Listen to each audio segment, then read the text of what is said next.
यहाँ पर आगे बढ़ते हुए देखेंगे कार्यपत्रक 24 से कंटिन्यू, जिसमें क्वेश्चन फर्स्ट है, नीचे दिए गए शब्दों को शुद्ध करके लिखिए। आपको शुद्ध करके लिखना है। जैसे बाहर, बाहर ही होता है। पत्नी में छोटी ई की मात्रा नहीं आती है, बड़ी ई की मात्रा होती है। ज़्यादातर जो स्त्रीलिंग जैसे पत्नी, वधू, बहू, इनमें जो होती है बड़ी मात्राएं आती हैं, ये आपको ध्यान रखना है। देवी, ठीक है, स्त्री, इन सभी में बड़ी ई की मात्रा आती है। शारीरिक हो जाएगा, देखिए इस तरह से हो जाएगा। शारीरिक सही है तो आपको इसी तरह से लिखना है। बीमारी में बै में बड़ी ई की मात्रा आ जाएगी। अधीन नहीं होता है, अधीन होता है। चिन्ह नहीं होता है, चिन्ह होता है। हमेशा चिन्ह बोलते हैं बट चिन्ह नहीं होता है। ये बहुत इंपॉर्टेंट क्वेश्चन है आगे आगामी एग्जाम्स के लिए भी। यहाँ पर ची है, हलंत होता है और न होता है, इस तरह से लिखा जाता है चिन्ह, जबकि यहाँ पर पढ़ाया हमें जाता है चिन्ह, जबकि ये नहीं होता है, चिन्ह होता है, ठीक है। दिवाली में दीपावली होता है, दिवाली नहीं होता है। और मिठाइयाँ इस तरह से लिख देंगे हम, मिठाइयाँ, बड़ी की मात्रा नहीं होती है, छोटी की होती है। सेकेंड है अशुद्धियाँ दो तरह से होती है, शब्द संबंधी और वाक्य रचना संबंधी। नीचे कुछ वाक्य दिए गए हैं, उन्हें आप शुद्ध करके लिखिए। तो बाहर से कोई को बुला दो, यानी कोई को नहीं होता है, बाहर से किसी को बुला दो, पूर्ण विराम आ जाएगा। वहाँ अनेकों लोग थे, तो अनेक अपने आप में ही अनेक है, यहाँ पर अनेक का बहुवचन नहीं बनता है, अनेकों नहीं होता है, तो यहाँ हो जाएगा वहाँ अनेक लोग थे।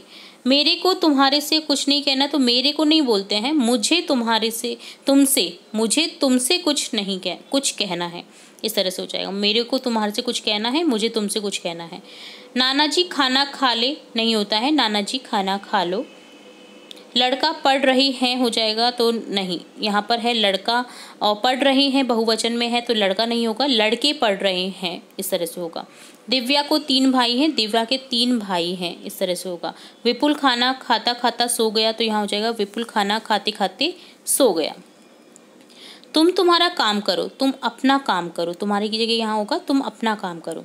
कृपया करके मेरी बात सुनिए, तो कृपया मेरी बात सुनिए। कृपया अपने आप में ही रिक्वेस्टेड है, तो करके नहीं होगा यहाँ पर, कृपया मेरी बात सुनिए, इस तरह से हो जाएगा। क्या आप दूध पी लिए हैं, तो यहाँ हो जाएगा क्या आपने दूध पी लिया है, इस तरह से हो जाएगा। तो ये डन होता है कार्यपत्रक 24 का सॉल्यूशन। अब देखेंगे कार्यपत्रक 25, इसमें है एक गद्यांश, जिसे पढ़ना है आपको, पढ़ करके समझना है और इससे रिलेटेड कुछ क्वेश्चन पूछे जाएंगे जिनके आपको आंसर करने हैं। तो चलिए रीड करते हैं इस गद्यांश। गर्मियों के दिनों में एक चींटी बहुत प्यासी थी। कुछ देर चलने के बाद वह नदी के पास पहुंची। सामने पानी था, लेकिन वह सीधे नदी में नहीं जा सकती थी, इसलिए वह एक पत्थर पर चढ़ गई। जैसे ही उसने पानी पीने की कोशिश की, सीधी नदी में गिर गई। उसी नदी के किनारे एक पेड़ की टहनी पर एक कबूतर बैठा था। उसने चींटी को पानी में गिरते देख लिया। उसने चींटी की मदद करने के लिए तेजी से पेड़ का पत्ता तोड़कर नदी में चींटी के पास फेंक दिया। चींटी उस पत्ते पर चढ़ गई। थोड़ी देर बाद पत्ता तैरता हुआ नदी किनारे पहुंच गया। चींटी ने पत्ते पे से छलांग लगाई। किनारे पर आकर उसने पेड़ पर बैठे कबूतर को धन्यवाद किया। तो यहाँ पर ये गद्यांश होता है कंप्लीट। अब देखेंगे क्वेश्चन आंसर।